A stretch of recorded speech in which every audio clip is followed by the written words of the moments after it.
Morning, everyone. Thanks for coming. Those of you in the media, of course, and the myriad of others with a specific interest in the matters we're going to discuss today. The lockup. I'm not sure we still feed you, but hopefully they'll bring some food in for you at some point today. All right, I'll go through the material. Some of you have it already. I think the format's pretty well established. I'll go through a presentation, depart. You can ask some technical questions, and then I'll come back and field some questions that you have.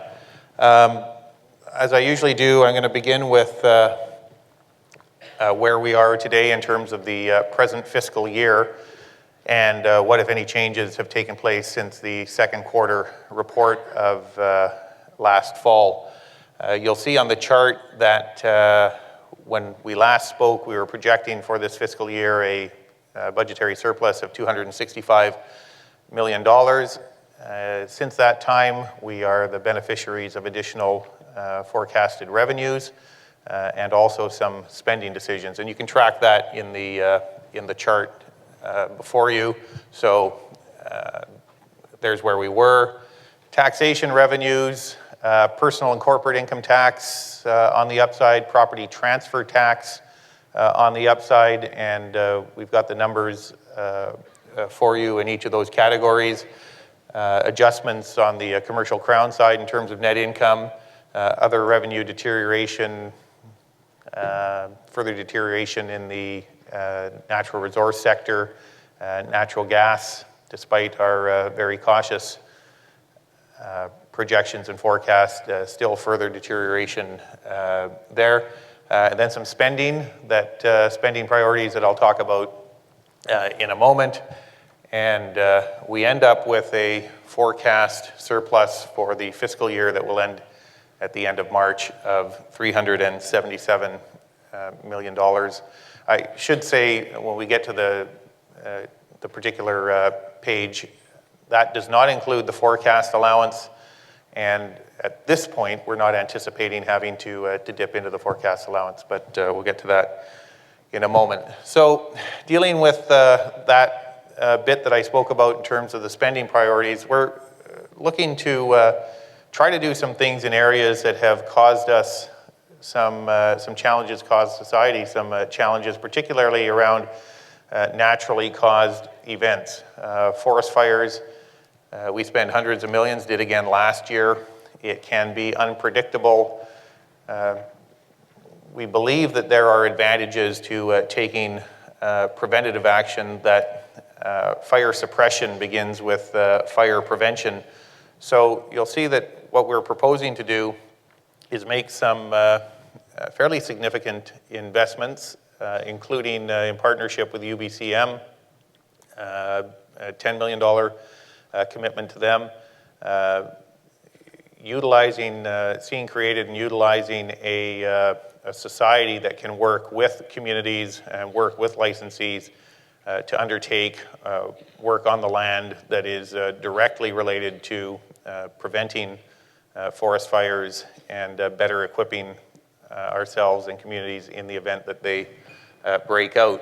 Similarly, on the flood mitigation front, there are, I'll leave it to others for the moment to make the case about the degree to which the climate is changing, but there is no question that we are seeing different circumstances arise, and that is presenting some challenges in some of our river valleys around the province. The catastrophic event of a dike breach is historically known in this province, so we are looking to ensure, again, on a preventative side, deal with some of the emergent and emergency situations that are likely to arise. Included in that amount, by the way, is the 65 is the additional funding for the search, the voluntary search and rescue organizations around the province. The reference to the BC Training and Education Savings Program relates to the monies that you will know and the program we announced several years ago that provides a $1,200 payment directly into an RESP for children. Their parents, guardians need only establish the RESP, and for children born after 2007, upon reaching the required age, are automatically entitled, assuming that they have had they have to have the RESP set up. You've heard me in the past talk about the importance we attach to that, equipping families and ultimately the children themselves to be able to take advantage of post-secondary training opportunities, educational opportunities, and having the fiscal means and wherewithal to do that. We're expanding that by 1 year because we're able to, and so pushing back the year of eligibility to 2006, and you'll see that reflected in the material as well, and the reference to the Clean Energy Fund. And the largest chunk of that is to follow through and continue with the promotion of clean energy vehicles. That would account for the largest portion of that amount. On the forecasting side, again, now I'm talking about 2015-16. All this does, folks, is tell you where we were in terms of the budget when we 1 year ago in this room had this conversation. We were at that point predicting economic growth for the year of 2.3% as compared to the forecast council at 2.6. You'll see midway through the year we adjusted that downward to 2 and 2.2. Today I'm suggesting or telling you that we are adjusting upwards and believe that we'll come in at 2.4.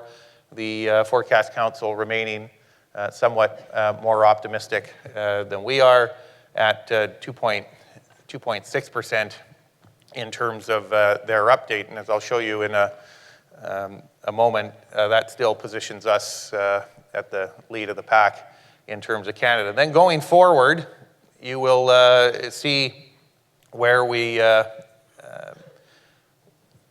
position in terms of BC, real GDP growth. How to characterize that? Stable, steady. I wouldn't use the word spectacular, although on a comparative basis vis-a-vis other jurisdictions in Canada and even in North America, this again positions us very, very competitively at the lead.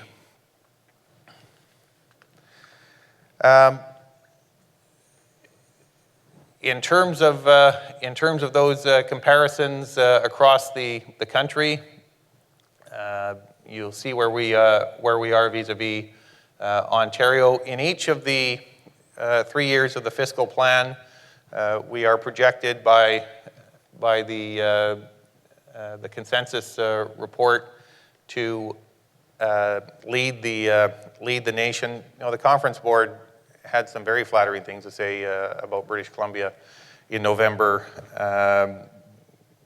BC's economy is forecast to maintain the momentum gained over the last year and continue to make impressive gains. BC's fiscal balance sheet is the envy of the other provinces. After leading the provinces in growth this year, BC will be the top performer again in 2016. So, good reports from others, and in the budget presentation in the House, I'll expand upon that a little bit. What's got us there? What's contributing to the relatively good news? I just selected this year a smaller subset of some of the indicators that I've referred to in the past. You see the numbers for retail sales in British Columbia continue to impress. If there are representatives somewhere in the room from the automotive sector, they will be in a position to validate, I'm told, what you see here. The retail food sector enjoying robust sales, probably attributable to a variety of things, economic strength being one of them, but inward migration into British Columbia and tourism included. Tourism's having a good year. Some of that is currency related, I'm sure, in terms of more of our friends from the US coming to BC. Housing starts, you know, we went through a period where we seemed to be gravitating on the low side of average And now we are shifting a little bit to the higher side of average. One of the things we'll be watching, and I think others will be watching, is the degree to which some of the changes we are announcing today will influence these numbers 6 and 12 months out. So we will we'll be watching that closely. And on the always important employment front, we are doing slightly better than we had forecast, 1.2% growth on the employment front, which is slightly better than we had forecast. Interesting, when I looked at sectorally where some of the improvements are occurring, they are in the manufacturing sector. Ironically, one area that, according to the data I saw, showed a slight job loss was the real estate sector, so go figure. So I call this the bottom line slide for the fiscal plan period. I've already talked about 15-16, and I've mentioned that we don't at this point foresee tapping into the forecast allowance. That changes in the final quarter.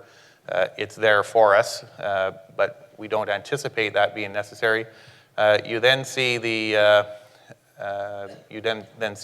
forecasted surpluses for the out years, the 3 remaining years of this fiscal plan. You'll see reference to the Prosperity Fund, which I'll talk about a little later, and the initial transfer of funds into the Prosperity Fund. I guess in terms of milestones, it's worth pointing out that in 18-19, we are anticipating on the revenue side crossing the $50 billion threshold. So our economy continues to grow, and along with it, the revenues that flow into the government. Quebec is continuing to indicate their hope to achieve balance this year. No one else is. So we are alone with possibly Quebec occupy a unique position in the country from that perspective.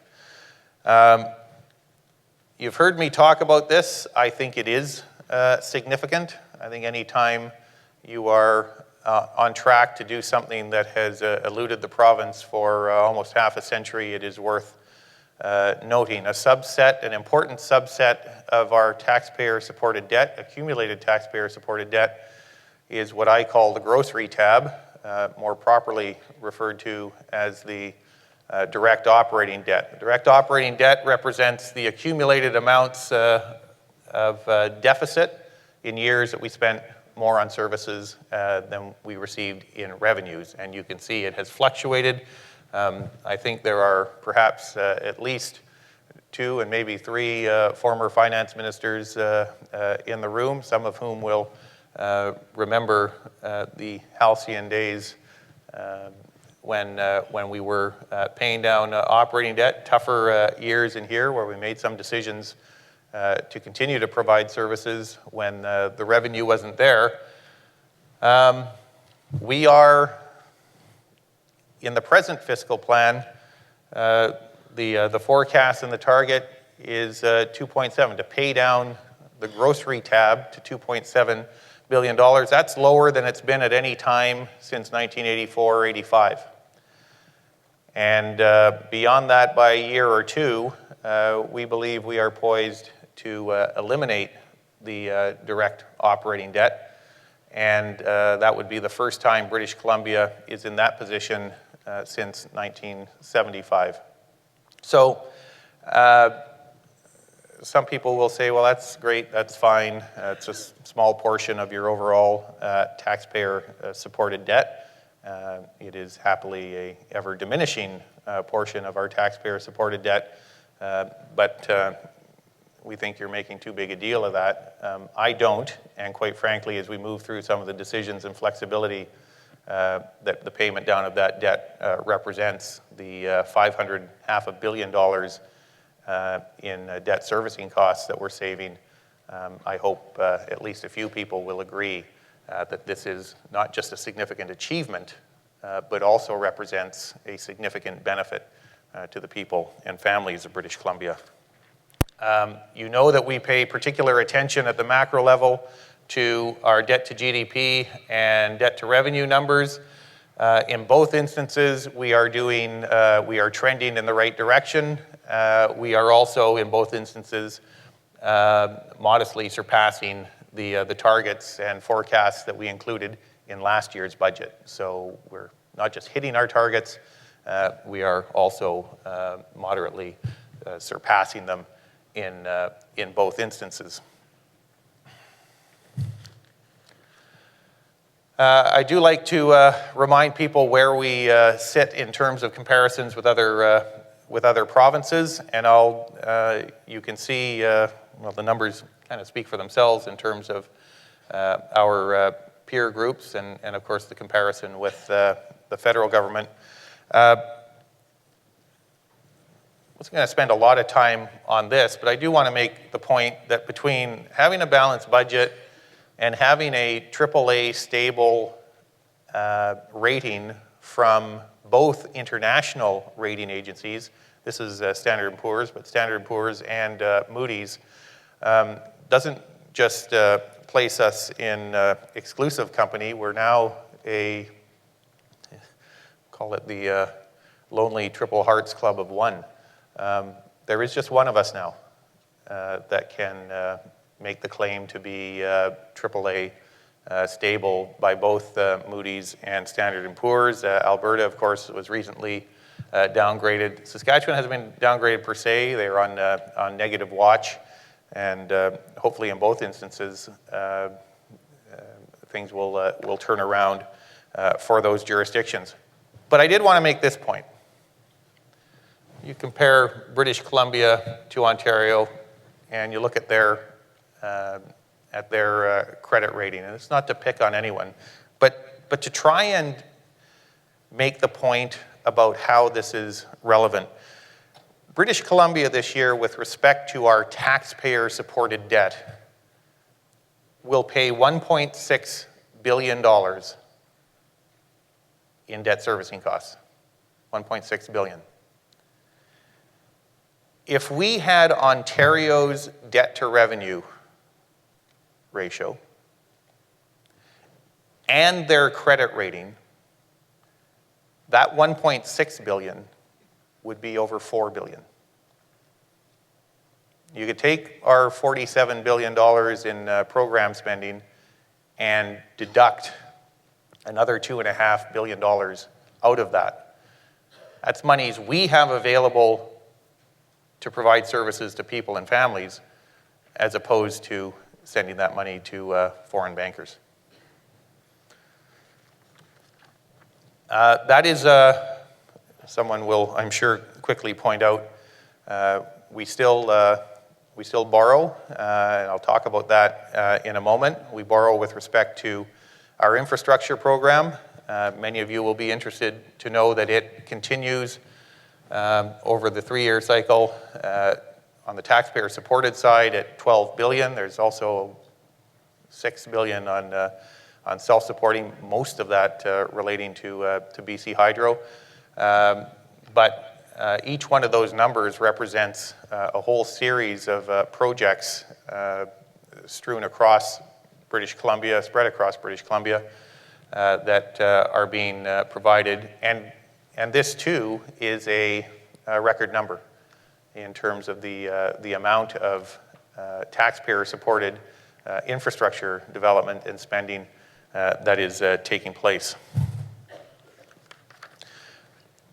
I wanted to show this because I understand people will say, but your taxpayer-supported debt, your debt, despite what you're saying about the operating debt, DeYoung, continues to go up, and that is true. I wanted to make this point. To the extent that we borrow, we are borrowing in reduced amounts, and we are borrowing to build. We borrow exclusively to build now. And you can see that The rate at which the overall debt is increasing has slowed significantly. The difference between 15-16 and 16-17 being $500 million. And of course, the percentage of that debt that relates to our grocery tab versus the infrastructure that we build for this and future generations is steadily declining. So the composition of our debt is also changing dramatically. All of that, of course, and the savings that we accrue with respect to debt servicing charges, I mentioned $500 million over the life of the fiscal plan, allows us to exercise some choices and make some decisions. Fiscal strength gives us those options. And you will see in the budget today, over the life of the fiscal plan, $1.6 billion more in spending.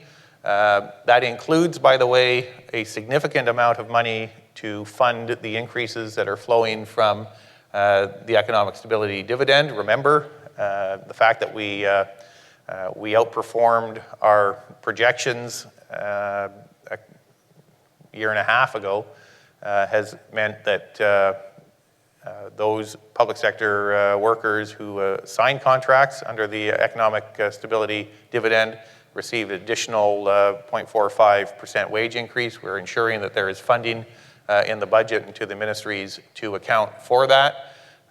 Significant dollars to promote economic growth and assist communities, particularly those that are undergoing transition. And significant budgetary uplifts for the Ministries of Social Development, Children and Families. And by the way, the community safety, a fairly significant chunk of that relates to the new corrections facility in the Okanagan that will be operational in, I think, early 2017, but I'll check the date on that. I put this in not because of the amount necessarily, but I had spoken with some of you in the media a couple of weeks ago about the changes we are endeavoring to make with respect to records management, access to information, privacy protection, and simply wanted to make the point that we recognize the recommendations of the Privacy Commissioner and Mr. Luke Adelis's follow-up, if they are to be realized upon, are going to require some additional resources, and we have specifically earmarked additional resources to hopefully fulfill some of our expectations on that front. In terms of some of the other choices and options that we have chosen to exercise, I talked a moment ago about some of the challenges facing communities. The rural dividend in particular is designed to try to assist smaller communities who are looking to diversify, reinvigorate. We believe there was a solid case for adding new monies to the highways maintenance budgets. That's what this represents. Additional monies for youth skills training has been added in. Some of you, I know in the back, are involved in the forest sector and will have been part of conversations that we have had about the opportunity that we believe a new market like India affords. We've been hovering around the edges. FII is there and doing work. The success we've had in China over the last 13 or 14 years, the forest sector, is significant, dramatic, and has shielded us and communities in BC from some of the challenges associated with the US market. We believe that working together with the forest sector, we can, although it's a different kind of market, if we're strategic and if we work together, we can achieve a similar breakthrough in India. And of course, you'll notice in the budget documents with respect to the forest sector, one of the risks, or one of the things we are alive to and tracking, is the possibility, at least, of a resumption of the forces of protectionism in the U.S., softwood protectionism, reviving a softwood battle. We hope that doesn't happen, but if it does, one of our best guarantors of continued success is to have diversified our markets, and we take that very seriously. Transit funding, by the way, this refers to communities outside of the Lower Mainland. Some of the other initiatives, there is a few of them. Heritage, tourism sites around the province. Some of them are in need of infrastructure development. Venture capital initiative is included in that, and I can get you an exhaustive list of what's included in that. Now, with respect to taxation policy, in terms of the conversations we've had with business, with small business, representatives of business, small and large, there is a continued concern that the structure of our tax system in British Columbia remains our lingering element of uncompetitiveness. Well, we want to explore that, and we want to determine whether or not there is a mechanism by which we can adjust what we have to better position ourselves. So I will later today announce the formation of a commission on tax competitiveness. Haven't selected a chair yet. For those that are looking to dust off their placards, you'll notice that the terms of reference specifically exclude one option. I still haven't brought myself to be able to repeat those three letters, so you'll have to do it for me and maybe mouth them. I'm hoping that the panel, not hoping, the panel's job will be to report out this fall, and we'll see where we get to. But it is something that the government takes seriously insofar as we attach great importance to the province as a whole in various dimensions of our economy, presenting as a competitive place to obviously live and work, but also to invest and succeed on the business front. Beyond that, I want to talk a little bit about, well, you've heard the announcement about the music industry, the $15 million that the Premier announced in terms of working with that important sector of our cultural economy. You know, these two, in a multi-billion-dollar budget, the $5 and $3 million that is included in these amounts may not seem like a lot, but there are dramatic things happening in the aerospace and international maritime sector. We have companies in British Columbia now who are servicing air forces, the Hercules for air forces around the world. We have a company, you know, right in the backyard that's reintroducing the Twin Otter to the world. Companies who are world leaders in space observation, satellite technology. It's happening in British Columbia, and to the extent that we can provide a modest mechanism for that sector of the economy to work together, they've kind of been, pardon the very bad pun, flying under the radar screen. But there are tens of thousands, at least 10,000 directly employed in the aerospace sector, and on the and more indirectly on the maritime. You know, we made this decision last year, and already we are seeing the fruits of the industry having a body that can market to the world the advantages that we have to offer here in British Columbia, because the world doesn't understand what some of our tax rules are and how they can benefit by being located here. The Wall Street Journal just a few weeks ago, for the first time ever, touted Vancouver as a leading center for maritime activities, and I think the company out of Singapore, AAL, has already announced the opening of an office. So attracting that presence, and I want to say to both groups, the Aerospace Industry Association of Canada Pacific Division and the International Maritime Centre. Well done. That's what we were looking to do, and it seems to be working. Ensuring that rural communities have access to the web will continue through the 10 million. I think it's the 5 million is the second half of that initiative, and the Buy Local program is something that the agri-food sector will benefit from and is anxious to see funded and will be. Which then brings us to the question of families and people themselves. And you will know that in the past there has developed pressures for ministries like community, for social development, for children and families. And we are taking advantage of our relative fiscal health to firstly try and address some of those pressures and some of those challenges. Significant uplifts to the budgets for those ministries, and also specifically endeavoring to respond to the recommendations of Mr. Plekas.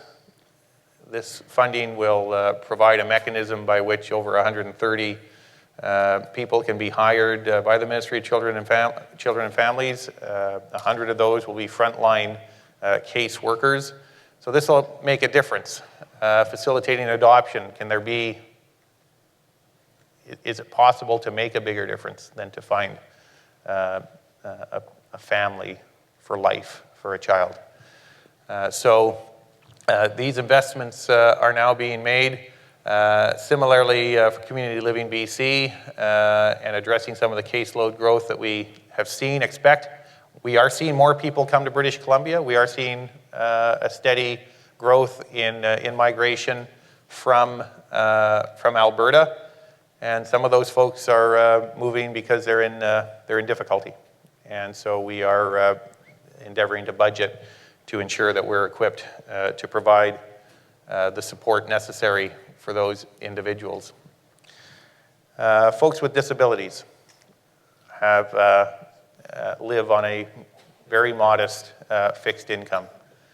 And we have wanted and are anxious to try and do what we can to ease just a little bit some of those challenges. So there's two dimensions to this.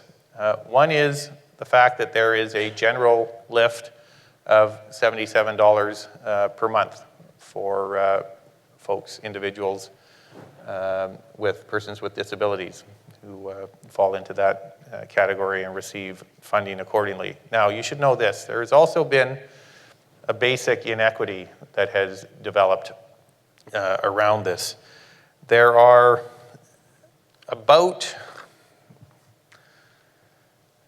there's about 100,000 individuals who receive support, persons with disabilities. Some of them receive transportation assistance, either a bus pass or a special transportation allowance. A bus pass is worth about $52. But 47,000, almost half, don't receive any transportation assistance, period, anything. It depends on where they live. It strikes me as a bit odd that that has persisted insofar as the need and desire to be independent exists for people no matter where they live in the province. So we're giving everyone gets the $77 a month lift, and then people can make their own decision. So for some people, that will translate into an absolute $77 increase. For others who have received a bus pass, about 30,000 thereabouts, or 27,000, they will have a choice as to whether they want to purchase the bus pass or whether they want to make other arrangements. The phenomenon that we're told by caseworkers often occurs for the people getting the bus pass is they receive it, and because of the modest amount of income they have, they sell it at a discount to get the money. So we're going to let people live independently, make the choice, provide the increase, and hopefully, well, look, I don't think this makes life easier for people, but hopefully it makes it a little less hard. And hopefully for those that haven't received any assistance with respect to transportation needs, and even those who have, it injects an element of independence into their lives, and they can make some decisions about what works for them. The Ministry of Health, the budget churns along. I observed when we were going through this that tomorrow will be 22 years since I arrived in Parliament. This number was $6 billion when I got here. It in 1819, and this fiscal plan will be 19. It is, you'll see the increase year over year. It's over $500 million. Works out to about 3%, and it's a sizable amount of money. I say all of this because I can already hear those who will charge that somehow the health budget is being cut. It's not being cut. It's going up by billions of dollars.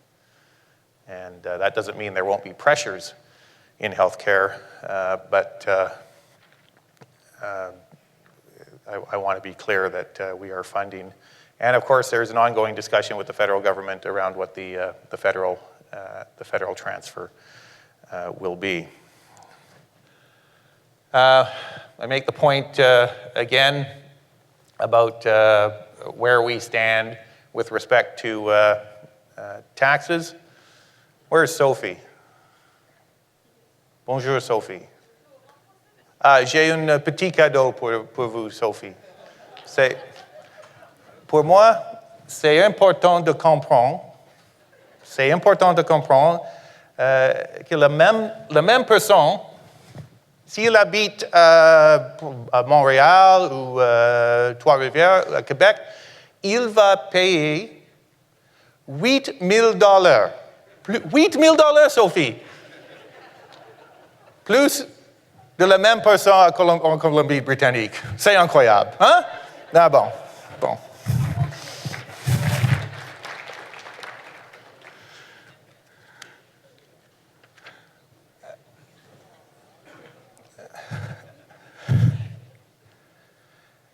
You've heard some of the announcements that, part of the announcement around MSP premiums. The fact that we are endeavoring to calculate the methodology, recalibrate the methodology somewhat. One of the big changes relates to the fact that all children will now be exempt. You'll see in a moment in the material, just to put that in perspective, for 70,000 families, that will at a minimum, for 70,000 families, single-parent families, that will at a minimum translate into an $800 plus saving per year. For some, depending on what their income, it'll be over $1,200 per year. These are significant dollars in terms of what that change alone means. But we have also endeavored to adjust in a significant way the premium assistance. Now, some of you, or maybe all of you, have the budget book. There's a table 2.2 on, I think, page 52 of your budget book. And I'm not going to go through all of the numbers, but I think it's a fairly dramatic description of what the changes mean and the savings that will accrue as a result of the adjustments that we're making to premium assistance. I mean, in aggregate, 2 million British Columbians will no longer be required to pay any MSP premiums. Yes, that includes kids resulting from that I talked about a moment ago. But 2 million won't have to pay any MSP premiums, and another 335,000 will be paying reduced premiums. So this is a significant shift. Some of you have heard my views with respect to my reluctance to simply wave a magic wand and make MSP go away and roll it into the general tax rolls, and some of you may want to ask me about that later. I will say this, though. I heard a commentator a couple days ago say, describe MSP premium as the hidden tax. Well, whatever your view on MSP premiums are, they are the opposite of the hidden tax. They are the clear, collect this amount for a specific purpose levy, fee, tax. It's a hidden tax when you hide it elsewhere. So the change will benefit a significant number of British Columbians. You'll see on on table 2.2 for families, for seniors, in the various circumstances. I should, by the way, add though, for an adult couple, the calculation is simplified. It's 2 times the individual rate, and you'll see the impact that has in terms of the amount they pay.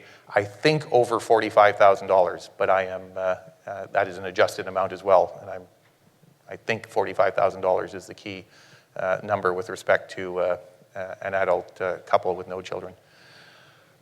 All right. A summary of where some of the savings accrue. I've pointed you to the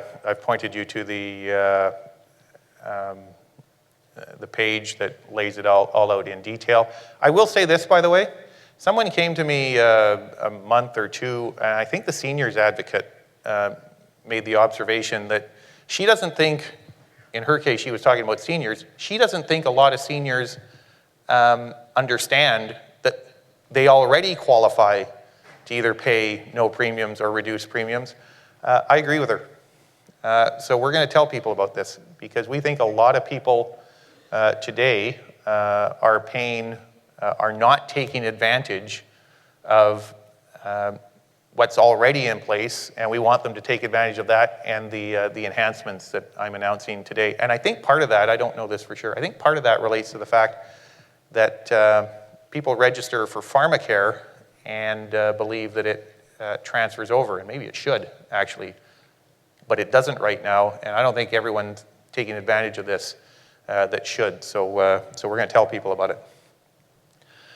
All right, lots of talk about housing, the housing phenomenon, the housing dilemma, the unique market conditions, and so much of that has focused in part on the absence of reliable data about what exactly is going on in the housing market. Who is buying, where are they from? Now, I was sitting there, I was listening to the commentary, and I thought back to 100 years ago when I was working as a lawyer out in the Valley, and I distinctly recalled having people sign citizenship declarations when they came in to do a conveyance. Apparently that ended in 1998. No one knew why the information was relevant. It just stopped being collected.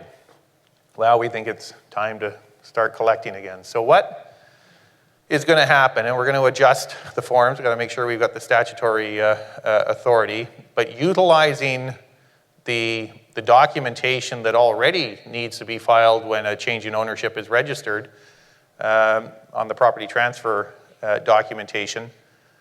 A purchaser will need to disclose whether they are a Canadian citizen or a permanent resident of Canada. And if they are not one of those, they will need to disclose the country they are a citizen and resident of. We will begin the process of collecting that data. You see reference as well to the need to disclose, corporations to disclose, and bear trustees. We will begin to gather reliable information on that front as well, and at least be in a position to aggregate it and provide information for the public debate discussion that is taking place. At the same time, you've heard conversations about, and I have certainly heard about the frustration people have in some parts of British Columbia getting on with providing housing options to expanded housing options to people. We want to work with communities. Look, there is an opportunity, if the province wishes to avail itself of it, to make amendments to legislation, the Real Estate Development Act, that could unilaterally force disclosure of certain information. Before we get to that step, and I hope we don't have to, we'd like to sit down with communities via the UBCM over the next period of weeks and see if we can come to an agreement consensus about the information that is relevant. Everyone's got to contribute to this, and I hope you'll see here in a moment, or some people will conclude that the province is taking seriously our role and responsibility to contribute to this, which brings us to the question of housing affordability. And you've heard me talk about at length in the lead up to the budget about the need to address not just demand, but supply. And you will now know the means by which we are endeavoring to do that. This is a significant adjustment to a methodology that has remained largely unchanged since the 80s when it was introduced. For newly constructed homes, for which people will be a person's permanent residence anywhere in British Columbia, newly constructed homes up to $750,000 in value will be totally exempt from payment of the property transfer tax. That translates into, for a home at that value, a benefit of $13,000 to the individual purchaser. These are significant dollars. We're obviously also hopeful that it will create an incentive and an impetus to develop more, construct more housing, new housing, either detached homes or in certain parts of the provinces, townhomes and condominiums. This is a big change. And so is the decision to add a third tier for homes valued over $2 million at 3%. And yes, by our calculation, the additional revenue that this generates should, we hope, cover, cost is the right word, the foregone revenue related to the first instance. And this is a little bit of old news from January about the threshold on the homeowners grant. Now, if we take that segment of the market that seems to have attracted the greatest amount of attention at Metro Vancouver, you'll see fully between 60 and 70% of the market and sales fall into that less than $750,000 range. Now, these were all transactions, not just newly constructed homes. But we should be capturing the bulk of the market, and as I say, with respect to new homes, hopefully creating some incentive for more homes to be built, and we will be working with municipalities to try and facilitate that. So, big changes, and we'll be tracking closely the impact they have on market and market behavior. Some other tax measures. You'll see we've, in the budget material, the creation of a food donation tax credit to nonprofits. We think of food banks. There's actually other agencies. The Ag in the Classroom Society does great work. I think over 500,000 students now receiving fresh BC fruits, vegetables, dairy products. Great program. Funding for that continues. Seniors Home Renovation Tax Credit. The mining tax credits have been previously announced. Small business venture capital tax credit increased by $5 million, and a small adjustment to for tourist accommodation providers in rural areas. On the tax credit front, probably the one that has attracted the most attention over the last number of years, sometimes for different reasons, is the film tax credit. So, good news story here. The sector is booming. And that's certainly a tribute to the work and the talents of the people involved in the sector. But as the amount paid out crosses the $500 million threshold, we have to at least be alive to notions of equity and also alive to the impact that currency fluctuations is having. And I think the industry understands that. They certainly do, and have in the initial conversations that we've had with them, and understand that there needs to be some measure of fairness as it relates to both taxpayers individually and other sectors of the economy. So we're having a conversation with them. It's not going to go on forever. We need to bring closure to this. But in the weeks ahead, you can look to some additional steps as it relates to the film tax credit. All of this, of course, taking place against a very positive backdrop, a very positive story about what is happening in that sector of the economy.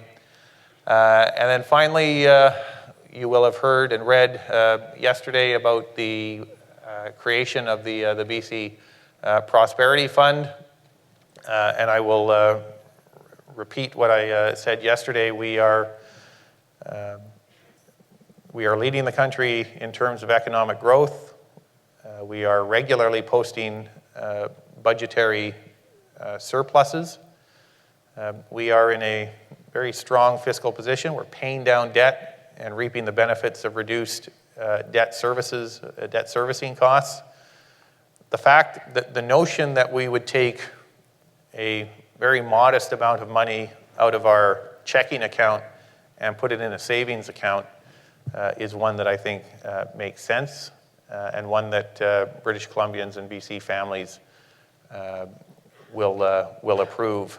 There's no question that at the time we spoke about this, we were and we continue to be optimistic about the creation of a new industry, a liquefied natural gas industry that would see incremental revenues flow into British Columbia and take an already positive balance sheet and improve it even more. But in circumstances where we are posting surpluses and confronted by the uncertainty that seems to be looming on the horizon outside of British Columbia, it strikes the government and I that this is an appropriate time to make an initial investment in the Prosperity Fund. The first call on that money, priority, will continue to be debt repayment, and there will be the rules around that, and those rules will be created statutorily. My goodness, I have gone on at length. I'll leave it there. It's the first thing you've agreed with me on, Justine. I'll leave it there, take a break, and you can pursue some matters with the experts, and I'll come back in a bit for some questions. Thanks, everyone.